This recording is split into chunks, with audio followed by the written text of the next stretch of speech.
Good afternoon and welcome to the Senior Hour, which is sponsored by Comfort Keepers in Home Care and Providence Holy Cross Medical Center. I'm Barbara Cochran with my co-host, Cardon, Ellis. On your hometown station, 98.1 FM, AM 1220 KHTS. This is a show for, about, and by seniors, giving information to enhance one's quality of life. And speaking of quality of life, our first guest this afternoon is from Henry Mayo Newhall Hospital. Melanie Mackey is a registered nurse. Nice to see you again. It's been a long, long time. It's nice to see you too. Yes. And what are we talking about today? Today we're going to talk about stroke and risk factors and signs and symptoms. Yes. Appropriate. We're doing a skit, right? I was supposed to fall over on the floor and you were going to evacuate me? No, okay. So what do we do? We're lucky to have you, right? Yes. Aren't you the closest? I heard something that you're the closest stroke center out there, right? Henry Mayo is the closest primary stroke center for Santa Clarita. And we're also the closest for Fraser Park and Fillmore, even though Fillmore is technically Ventura County and Fraser Park is technically Kern County. We're the closest primary stroke center for them. Okay, so all joking about skits aside, a stroke is terrifying. Yes. One of my friends had one at a very young age in his 20s. The whole face thing happened, right? So before we go out the gates, what's just, for those that don't know and have never had a family member that done it, what are you supposed to do? So you look for the signs of a stroke. So if you say you're at dinner and you notice your loved one, your grandmother, her face starts drooping, you're going to call 911. Drooping. Okay. Yes. So there's an algorithm called FACE. You're going to look at their face, see if it's drooping. Ask them to smile. Is it crooked on one side? Oh, interesting. Right? And then the A stands for arms. Ask them to hold out their arms, because one or the other, they may not be able to hold it up, depending on where the blockage is in their brain, right? Oh. Okay, so it's a blockage of blood flow to the brain. Because, I mean, the way it's represented in pop culture and media, it's basically just a heart attack. Mm-hmm. You know, it's just something that happens super quickly, and we're all terrified of it because it comes out of nowhere. Right. But it seems like what you're describing is a much slower process. So I know my daughter had one, for example, on the operating table when she had a brain tumor operated, but that's done silently. They're pumping fluids through her and all that other stuff. But the way it's represented, like in television and in movies, is it's just like basically just comparable to a heart attack. But you say it takes time for a stroke to happen, where you can actually just kind of like identify it through face. So first face, second. Fast. Fast. Okay, so face, arms. What's the S and the T? Speech. So S is for speech. Ask them to try and talk. Are they able to talk? Are they slurring their words? Are they having trouble understanding words? There's different ways that it affects their speech. And then T is for time. Time is of the essence. If you're witnessing someone having a stroke, you have an opportunity to get them to the hospital as quickly as possible to get them the treatment that they need. So does the person realize it's happening? Sometimes they do. Sometimes they can feel the symptoms they're having. Sometimes they don't. It depends on the severity of the stroke. There's mild symptoms, there's severe symptoms. It depends on where in the brain they're having their stroke. And there's different types of stroke as well. There's the hemorrhagic, which is when a blood vessel bursts. And those, fortunately, are not as common, but they're also more devastating. And then there's the ischemic, or a blockage, where you have some kind of clot somewhere in the brain that's preventing blood flow from going to certain parts of the brain. And depending on where the clot is the type of symptoms you will have. So if it's in a certain area of your brain, it will affect your speech. Depending on where it is, it will affect movement, balance, dizziness, nausea, vomiting. Those are the kinds of symptoms that you'll have. But it just depends on where the blockage is. And what does the T stand for? Time. Time. So time is of the essence. Time is brain. That's what you'll hear them say. Time is brain. So if you witness someone having a stroke, the goal is to get them treatment as soon as possible. As soon as possible. Because if it's an ischemic stroke, there's medication that can be given. It's called tenecteplase. And really, it's just a super powerful clot-busting medication. But it has to be given within 4.5 hours of a witnessed stroke. You have to know when they were last having when they were last normal. Wow. So, because the goal is to get them the medication to bust up the clot and prevent as much damage as possible. Because once there's a blockage, it prevents oxygenated blood from getting to that area of the brain, and it causes deficits, whether it's with movement, speech, and the longer the clot is there, the more severe the deficits. So is there a bell curve of like at what age this starts happening? Because obviously there's a bell curve for the viewership and Age the listenership is one of the risk factors, but just being elderly doesn't necessarily mean you're going to have a stroke. But it is one of the risk factors. Okay, so like, do Dodgers fans get it less than Giants fans, or is there any other kind of like? No. Other risk factors for stroke, the top ones are hypertension. So control your hypertension, diabetes, hyperlipidemia, so elevated cholesterol. I really encourage people to get annual physicals and blood work to check those levels and get those things under control. Smoking. Okay. A sedentary lifestyle, and things like if you do a lot of traveling and sitting on an airplane on, a 15, 20-hour flight, try and get up and walk around a little bit. Really? Yeah. So Okay. things like that. Everyone's at don't risk. try and get up. Get up. Get up, yes. Get up and move around. up and move Definitely get around. up and move around. Yes. So those are the risk factors. Okay, but we're lucky to have you because what was the award you guys won again? You were mentioning that. The Get With the Guidelines Gold Stroke Plus Award. Elite, actually. Elite. Oh, it's like a credit card. Elite. Oh, all right. Yes. That's even one. Is there Elite Double Plus? No, there's I'm not. sure, yeah. Oh, okay. Yeah. So we get them as soon as we can to the hospital. Mm-hmm. And then tell us about your program, what you So, do. yeah, Start bragging. So bragging. let's say that you witness a loved one having a stroke at home, you call 911. So what happens is EMS shows up at your house and they'll do an assessment at home. Forget that. What you just told me, I am pedal to the metal and shoving them in my car. We need to make sure we get you to the right place. So what they'll do is an assessment. And because there's two types of stroke centers, there's a primary stroke center and a comprehensive stroke center. A primary stroke center is Henry Mayo. We can treat you medically with that clot busting drug. Okay. But if you have symptoms that indicate you might need surgery, a thrombectomy, if they think that the clot busting drug is not enough to get rid of the clot, you need a comprehensive stroke center, which is Holy Cross, right? Okay. They can do what's called a thrombectomy. So if you witness someone having a stroke, you call 911. Emergency services will come. They're going to do their own assessment and determine which place you need to go based on their assessment. So they're going to bring you to Henry Mayo, right? They're going to call ahead. So we get a heads up that you are coming. We know they're going to call. They're going to call a code neuro. We get an ETA of when you're going to get there. You're 10 minutes away. And it gives our team and staff time to mobilize and be ready for you when you walk through the doors of our emergency room. Everyone's ready to go. We have the emergency room doctor. We have our nurses. We have our lab techs, our monitor techs.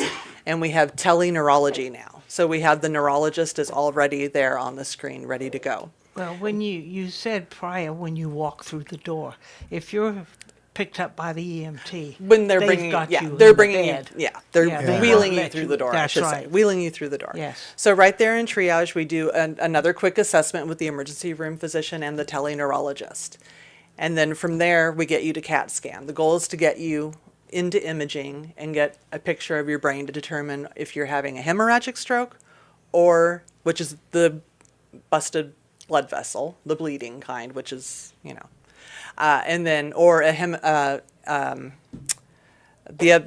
blockage, right? An ischemic stroke, whether it's a clot or a bleed. We need to determine if it's one or the other. Okay. If it's a clot, we can give you the medication right there in CT scan. There are things we need to know before we can give you that clot-busting drug. Are you already on a blood thinner? Okay. There are things that exclude you from getting it if you're already on a blood thinner. If you're there and you aren't able to speak and no one's there to give us your medical history, there's going to be a delay in getting it as well, because we need to know. There's things we need to know before we can give it to you, right? So that's how quickly we can move through there. If we go through there and the scans show that you do need surgery, then we make arrangements to get you to Holy Cross. Okay. Everything happens very quickly. So now that I'm mortified, do you have any, I'm just kidding. Do you have any success stories, like recently, of just like people, well, I mean, without obviously committing a heinous HIPAA violation, you know what I'm saying? But do you have any success stories, like how you're able to help people here in Santa Clarita? Well, one of the reasons we got the award is we've had a lot of success of getting that medication to people in under 60 minutes, under 45 minutes, and under 30 minutes by having them get through the door and having our team ready to receive them so quickly, able to get their health information quickly from their family, and get them that medication that they need. And by getting them that medication they need, it decreases the amount of damage because they didn't go too long without oxygenated blood to that part of their brain.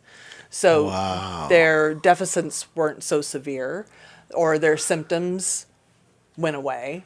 If you can get it fast enough and their symptoms weren't that severe, they can resolve, or with physical therapy or an acute rehab unit, you can regain the use of your extremities or your speech and get those things back. So like, what do people like at the end of Fraser Park do?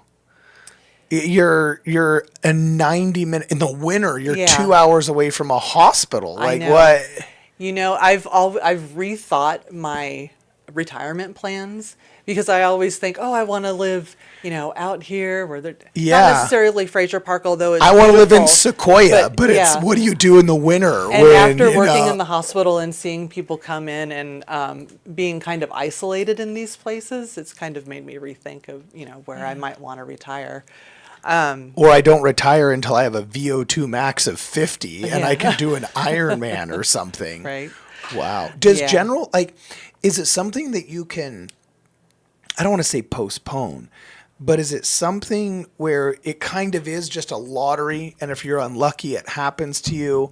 Obviously, outside of like gross obesity or, heinous things like smoking every day, multiple times a day, that obviously increase risk factors. Is it something where it just seems that like people that have strokes, it's so random.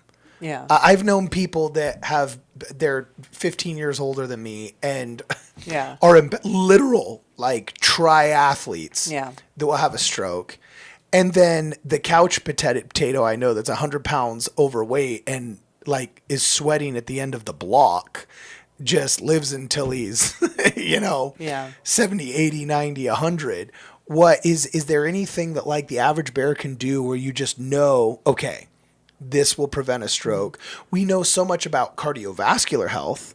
Well, cardiovascular health and stroke are very closely tied together. Mm-hmm. So if you're, taking good care of your heart and diet, you are, in a sense, doing stroke prevention. But you can't 100% prevent a stroke. So my anecdotal evidence seems that strokes are a lot more random than heart attacks are. Is that not backed by the studies? Is that just... Well, stroke is I believe, fifth leading cause of death and number one cause of disability. I believe that's the statistic. Is But, that for the general population or just for the elderly? I think for the general The population. general population. Yeah. Oh, that's Yeah. very interesting. Yeah. Yeah. Oh. They say that often the first symptom of a stroke is a stroke because it is so random. Phew. Jeez. Yeah. I mean, there, you do the things, avoid those lifestyle behaviors, the smoking, poor diet and eating habits and things like that. But there are risk factors that are modifiable, like diet, exercise, smoking, things like that. But then there are some things that you can't help, like age, family history.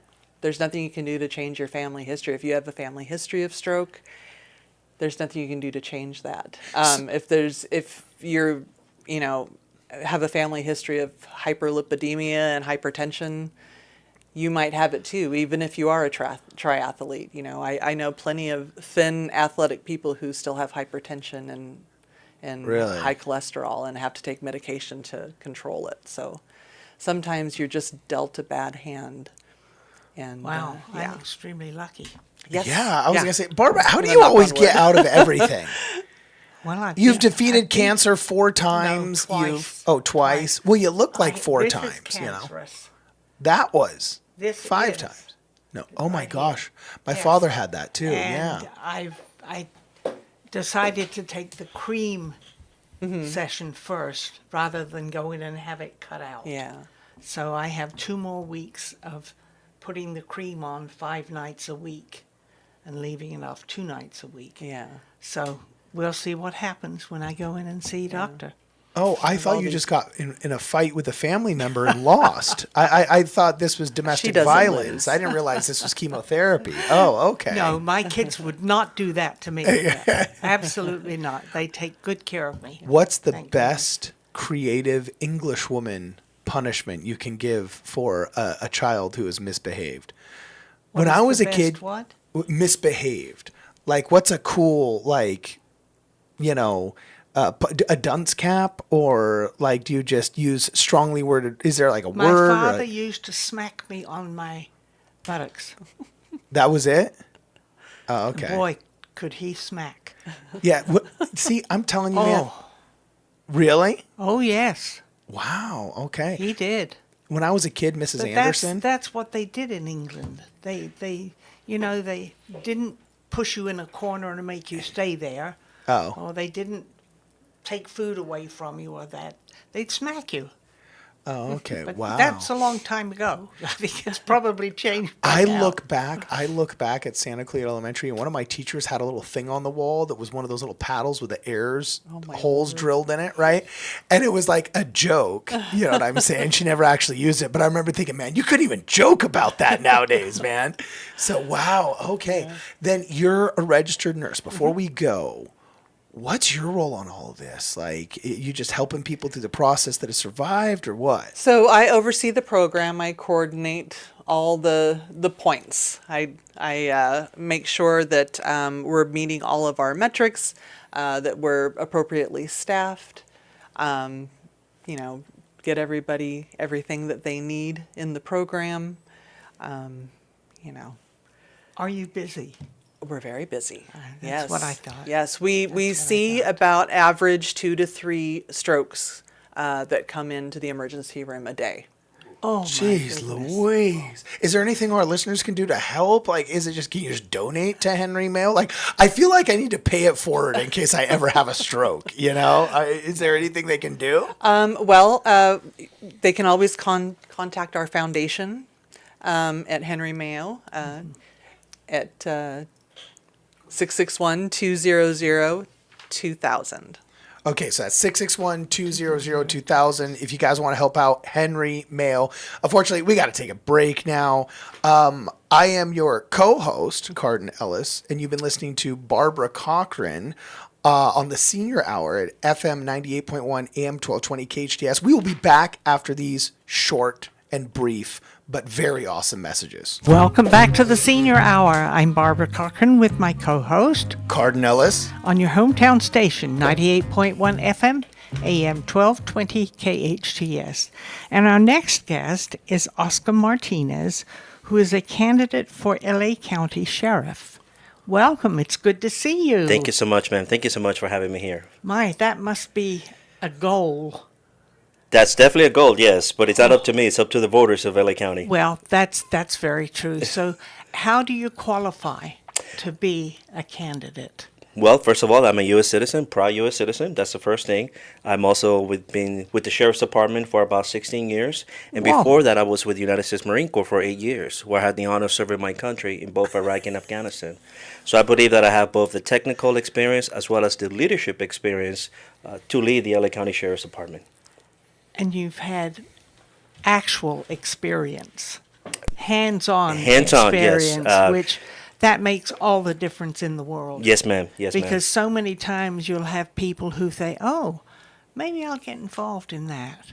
Maybe I'll do this, maybe I'll do that. And then you have people coming up to run for these kinds of offices that don't know from Shinola.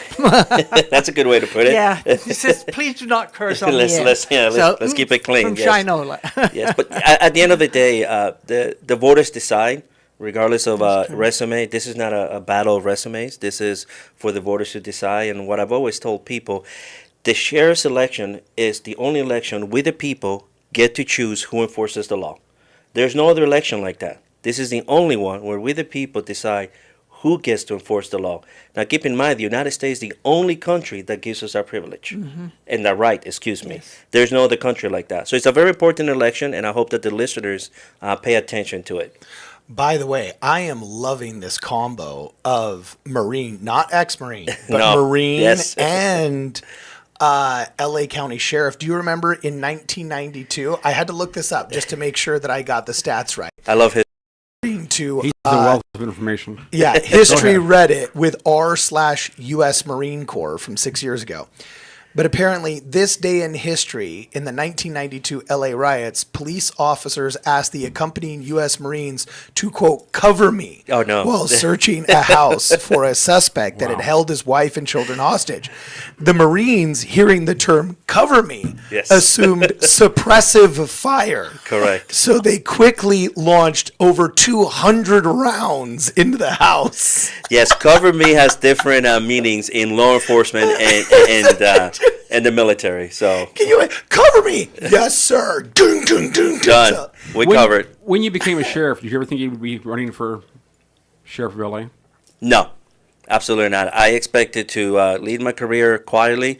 When I joined the Sheriff's Department, again, I just left the Marine Corps where I had the honor of traveling the world. So I was like, you know what? Let me just get married, have kids, and enjoy my life and move on from there. However, there is a need for leadership in LA County. Our elected officials need accountability, and I want to bring that accountability to the county level. So I've seen you in some political circles around town for a while. What kind of made you want to finally just like step up and go for this in comparison to some other office? In many of those circles, I've been approached by members of the community and members of the LA County Sheriff's Department and asked me to run. Okay. They're hungry for leadership. They're hungry for someone that's going to come in and modernize the department. And I pray about it, and then I ask the person that makes the final decision whether I run for office or not, and that's my wife. And she said yes. Okay, cool. She did? She said yes. Wonderful. I would not be here without her support and her approval. Hey, cops That's marry cops. wonderful. Did you marry another sheriff? She's a cop. Yes. But I met her. I knew it. I knew it. I met her when I was in the Marine Corps, so I don't know if that qualifies. So, like, she when was you not guys- a cop. I was not a cop either. We met long before the sheriff's office. So when you guys go to like a restaurant, do you like sit down and just be like, do threat assessments right away? Like, okay, babe, if he comes in right there, I got the west exit, you got the right exit. You're packing, right? We You look know? for the exits. Yes, Oh, we definitely dude, look for the exits, and just to be Now- safe with the kids. Now you have children. How many do you have? I have two children. I have an 11-year-old, and I have a 5-year-old girl. So 11-year-old boy, 5-year-old girl, and we live here in Santa Clarita. We've been residents of Santa Clarita for almost 15 years now, my entire career, and we are very happy here in Santa Clarita. It's a wonderful place. Wonderful town. It Awesome really town, as they is. call it. Awesome town. Yes. Hey, if you can manage to stay out of prison like Baca, it's an improvement. Yes, it it's is. an improvement. And I only have one request. Yes. So the California Highway Patrol, they're really kind of what other other states would call state troopers. Correct. You know, they report to Gavin Newsom. They're really a state trooper, not just a highway patrolman. That is correct, yes. Their jurisdiction is everywhere. They don't just write tickets. They really should be called state troopers. Correct. So it's a little bit of a misnomer that frankly annoys me. Not as badly as their pants. I think that motorcycle cops have a much more flattering look than just the regular patrol officers. We got to work on the uniforms. But that's CHP. You don't have control over CHP, but you do have control over... Well, before you continue, though, Yeah. just so people know the history, the LA County Sheriff's Department under Sheriff Biscalus in the 1930s and 40s started the CHP. Okay. Yeah, and there's a Oh, very small street called wow. Biscay-Luz, Yes. which actually goes around up to Pitches. But anyway, Go so ahead. about your uniforms. The LA County Sheriffs, I just find a wild misnomer. Like, you don't have cowboy hats, but you're like sheriff. And if there's like a new sheriff in town with the Hollywood history in Los Angeles, you should be like, it needs to be more Western. Okay. You know, like bigger, cooler hats, like maybe with like at least one revolving pistol, you know, like you can have the regular sidearm, that's fine. You have but there should equestrian be units, though. But we do have cowboy hats. No, they're We quite- are authorized to wear cowboy hats. Everybody should have one. You're mandated. When the sheriff walks in, everybody there. When the sheriff department shows up, I want to see cowboy hats. Or I tell you're you not what, sheriffs. when I become your sheriff, you're going to You see me know? with a nice cowboy hat. As far as the revolver, I'm sorry, but the new generation, that's just not going to work no, out. it can be ceremonial. Okay. Like, you know, like I'm talking like an iron, bro, like an 1867 Civil War down to your knees. You know, do you feel lucky, punk? That's what I'm looking for. I'll work on that, but I don't know if my training Okay. bureau is going to go along with it. But I'll work on it, Okay, sir. that's all I ask for. Yes, sir. What was that defining moment where you decided that you wanted to run for sheriff of LA?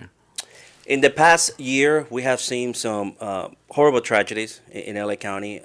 If I remember, Ryan Klinker Bruno was killed. Oh, yes. There was Oh, an my extreme goodness. lack of leadership there from our sheriff. There has been deputy sheriffs that literally have died on their way home because they worked multiple hours, what we call back-to-back shifts. And I'm not going to blame Robert Luna like a lot of people are doing out there for the many suicides in the sheriff's department, because that is a nationwide problem, both in law enforcement and the military. So I'm not going to stick that low and blame him for that. But I do blame him for failing to do something about it. And that is, we need to reduce the hours our deputies are working. Santa Clarita is a contract city. As a matter of fact, it is the biggest municipal contract that the sheriff's department has. Wow. Our deputies are really? working countless hours without any support whatsoever. In addition with that, our contract cities are not getting what they pay for. I just said Santa Clarita is one of our biggest contracts, but Santa Clarita is not getting what they're paying for, and that needs to stop. I am going to bring financial stability to our department, and I'm going to make sure that our contract cities get what they pay for. Okay, so I'm super opinionated about this. We can tell. Hopefully, I have enough time. But Barbara, you say yes, really. Think about it. Most cities our size have their own police department. San Fernando is smaller than we are by like what, 125%, and they have their own 40, 50 officer force. Correct. We just kind of subcontract the county because it's kind of always been that way. But if you're up past Copper Hill on San Francisco Canyon and you call the cops, it's going to be the county sheriffs of the actual county that show up and respond. Whereas when you're in city limits, it's the Santa Clarita sheriff because we subcontract. So my beef has always been either let's get our own police department, for heaven's sakes, okay? Or, I don't know, let's work out a better deal where I think you're right. A huge problem that is sometimes self-inflicted because a lot of police officers want to make more money, so they sign up for extra shifts because they want to build a bigger patio cover. 100%, yes. You know what I'm saying? So it's sometimes a self-inflicted injury, but like all of our first responders, when you look at the stats, it's brutal. Like firemen die 20 years earlier because of just plain old lack of sleep. Correct. We're constantly waking them up, and we're doing it for 4 days straight, and that just takes a toll on a man's life that shortens his lifespan by a decade, and that's just brutal what we ask of firemen. Correct. And then I also think if you want to avoid corruption, you want to avoid the Lee Bacas and the you want to avoid what was the group in LAPD that was taking all of the Rampart? drugs and selling them? During the crash. Yeah, the Rampart, yes. Rampart corruption scandals and everything. Then you got to pay these guys more. And I got to tell you, I am just like I think every cop needs to be a blue belt and above. Like, you mean training, martial arts training. Yes. Like the fact that we resort. I'm not even a hippie. All right. But like the fact that we resort to physical and violence for the enforcement of law. I saw the officer that shot the homeless guy who was just kind of like bumbling around because she was a diminutive small person and says, "Oh, I felt threatened." I'm sorry, if you're 4'11", my dog threatens you. I mean, we need to reevaluate. Well, definitely, from the top definitely to the bottom. training. The training needs to be worked on. Yes. But it goes back to what I was saying. They work so many hours because I know many of those guys in the force that are black belts and probably even above that. But the problem is they don't have the time to train right now. I'll give you a perfect example. The Orange County Sheriff's Department, they have a program where they pay their officers to go to a gym, train in martial arts, and they actually get paid while they're doing that training. We don't have anything similar to that. And again, it goes back to the lack of leadership.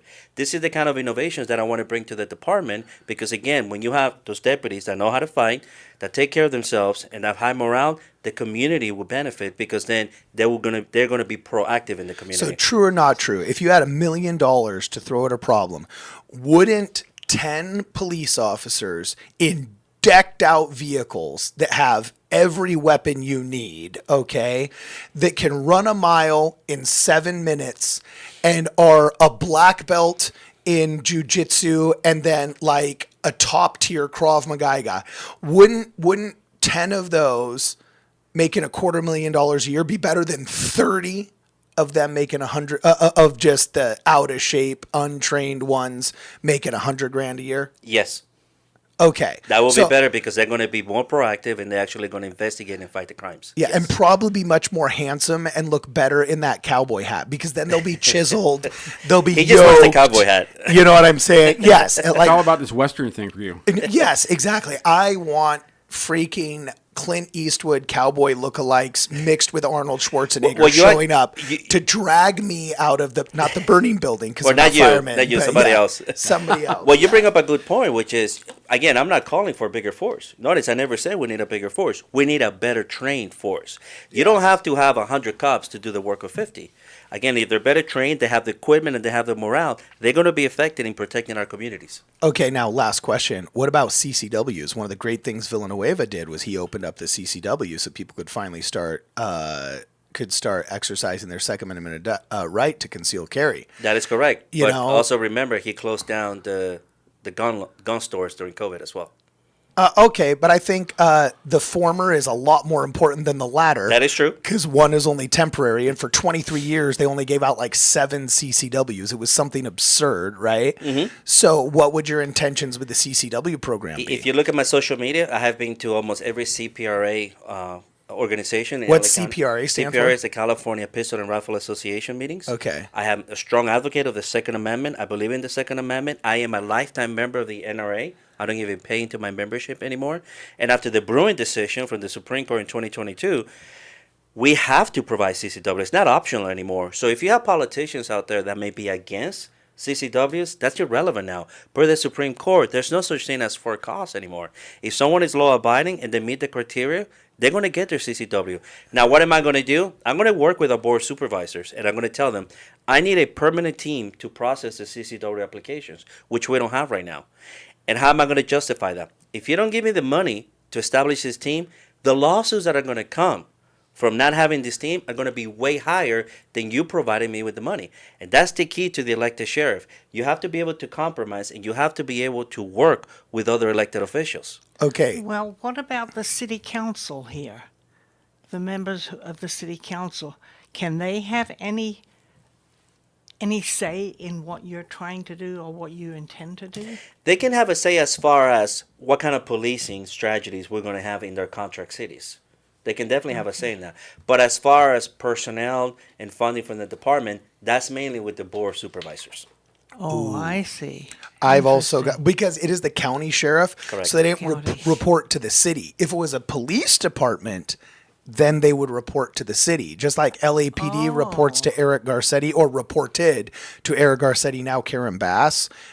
we would have a police department that reported to our city council instead of to the county board of supervisors. Like, do you really want a supervisor that's coming out from like some obscure suburb of a suburb of a suburb of Palmdale telling our police officers how they should police?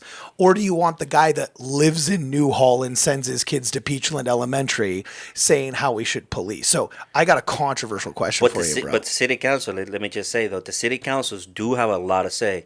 I know there's a belief out there that the sheriff can do whatever he wants. That's not exactly true when it comes to a contract city. Well, no, because you're a contract city. Yes, Correct. they have to obey the contract. So maybe I'll save this for the next 8-minuter, but you can think about it. I'm giving you the ability, the heads up to think about it. Okay. I want you to think about how you're going to get rid of corrupt and bad cops, because corrupt and bad cops exist. It's a blight upon the sheriff's department. Yes. My family has won multi-million-dollar lawsuits of civil rights violations, and there are cops in this town who have been corrupt and cost the taxpayers tens, if not hundreds of millions, and they have to go. So we're going to talk about that on the way back. You're lucky you got a heads up for that one. Barbara, do you want to do the outro because I stole your outro? Or do you want me to do the outro? Want you to do You want me to do the outro? Okay, I stole her first outro. I apologize. You've been listening to the Senior Hour on your hometown station, FM 98.1 and AM 1220 KHTS. We're sponsored by Comfort Keepers, In-Home Care in Providence, Holy Cross Medical Center. We are going to be back after these brief commercial messages. Welcome back to the Senior Hour. I'm Barbara Cochran with my co-host, Cardon Ellis. on your hometown station, 98.1 FM, AM 1220 KHTS. And we're speaking with Oscar Martinez, who is a candidate for LA County Sheriff. And it's good to have you here. Thank you so much. I You're appreciate giving it. some interesting information. Now, I wanted to ask you something. What do you know about the guys, or I guess they're sheriff or police, that are on the motorcycles and they hide, especially on Golden Valley Road, Like spiders. North or Newhall Ranch Road. Yeah. They hide up in these little crevices, and every once in a while you'll see them come screaming out of there with their lights and screaming and pulling over somebody, and I assume giving them a ticket because there's only a 50 mph over there. Yeah. So, who do they belong to? What They belong to us. organiza- They belong to us. Oh, they are. Both the sheriffs and the CHP have motorcycle officers. We call them motor cops. CHP mainly in the freeways. And then when it comes to the contract cities, we don't really enforce traffic laws in the county areas. But when it comes to the contract cities, we enforce traffic laws within those contract Can we cities. just pay you more as part of the contract so you don't have to raise money through tickets? But That's I a mean, city come on. council call. Like, you know, that's not even because, up to the sheriff. As like, a matter of fact, then we're gonna talk to city council. We don't provide motorcycles automatically to a contract. The cities have to ask for it. So if you see a lot of motor cops out there, that's because the city asked for those. And keep in mind, traffic citations and traffic stops are very important because not so much raising a revenue. We have nothing to do with that. But your traffic accidents are extremely dangerous, especially in a city with Santa Clarita that is so spread out. So the traffic enforcement helps reduce a lot of those traffic accidents. Okay, but also there's a lot of stats. I've studied the heck out of this, and there's a lot of stats that say that our current miles per hour speed limits are based off of standards of automotive standards from the 40s, 50s, and 60s, back when braking technology and driving technology was far more rudimentary, and you couldn't stop a vehicle fast enough. So the reason why we have 55 mile per hour mile per hour speed limits is because if suddenly like a biker were to try to cross the street in a thoroughfare that wide, you couldn't be going more than 55 in order to be able to stop. Well, the human reaction time hasn't changed, but let me tell you, a 2025 Suburban is stopping on a dime compared to a 1955 Suburban with drum brakes. So like, it seems like I know a lot of people in Santa Clarita feel like, especially the motorcycle cops and especially a lot of the tickets given around town and some of these wide thoroughfares that are meant for commuting seems like a cynical grab for money and not a function of safety. Well, as far as the studies for the speed limits, that's completely up to your city council. It has nothing to do with the sheriffs, and it has nothing to do with the actual officers enforcing Do the you traffic hear laws. that, Jason Gibbs? You want to get reelected? You got to get rid of traffic And, tickets, who baby. follows the speed limit anyway? Because I mean, it's people drive very, very fast in Santa Clarita. Well, Yeah. it was interesting coming here. There were two cops on motorcycles sitting in a driveway, just chattering like crazy. They weren't even looking out onto the street. They might have been on They break. were both there. Well, I don't know. Although if I were on break, it- I'd be it- hiding. If I hadn't had to get here, I would have stopped. If I was driving, I don't drive anymore, but I would have stopped and said something to them. Okay. So we're going to let you answer that last difficult question here with the limited time that we have. I feel like the rubber room for LA Unified School District and most school districts just keeps horrible people employed and on the government payroll far longer than they should after they've worn out their welcome and abused a child. And you just hear these horror stories of police officers that just make hundreds and hundreds and hundreds of thousands of dollars after having just really a drastic dereliction of duty. I'm not talking about, a man under difficult rules of engagement that kind of messed up. I don't want to lambaste those guys. I'm talking about the true problematic bad cops that are out there. It seems like you just can't get rid of them. I can tell you by experience that it's not true. I was part of Professional Standards Division. I was actually the one who wrote the letters of discharge that were to be signed by the chief in the name of the sheriff. So let me tell you something. Nobody wants bad cops out of the force faster than us, the good cops. Mm-hmm. We do have a process in place. We do have investigation, both internal and external. As far as what you're saying, why it takes so long to remove a bad cop, well, there's civil service rules that we have to abide. Yes, I can't just, as a sheriff, I can't just fire someone. I do have to give them a due process. And a lot of time the due process comes out and says, you know what, this officer didn't even commit what he was accused of. And when it does comes out, he did commit this, if it's a crime or if it's a violation of the policy, we take action. We do suspensions for multiple days, we do written reprimands, and we do discharges. And it happens all the time. It's just that process doesn't get the news coverage that someone that I commits a see. crime and also being a police officer gets. That's But there is a shame. process in place. That's a shame that it doesn't get more known. Absolutely. people in And the when I community. said I'm here to defend my deputies, I'm not here to protect bad cops. I will do my best to make sure those who break the laws and break our policies are held accountable. 30 That's seconds. wonderful. What's your pitch? That's wonderful.